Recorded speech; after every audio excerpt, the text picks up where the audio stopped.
উপদেষ্টার পদত্যাগ চাই যদি তিনি এই পরিপত্র প্রত্যাহার না করেন।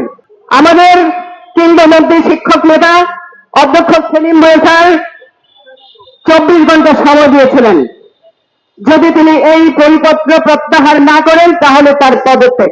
আমরা তার সাথে এই পুরো শিক্ষক সমাজ একমত, আমরা তার সাথে আছি, আমরা তার শক্তি।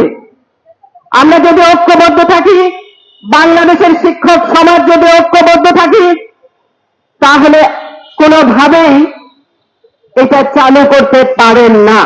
কোমলমতি শিক্ষক, কোমলমতি শিক্ষার্থী, এই ছোট ছোট বাচ্চারা যাদেরকে আপনারা দেখছেন আজকে সামনে দাঁড়িয়ে আছে, তাদের প্রতি কি দেখলে আপনাদেরকে একটুও মায়া হয় না?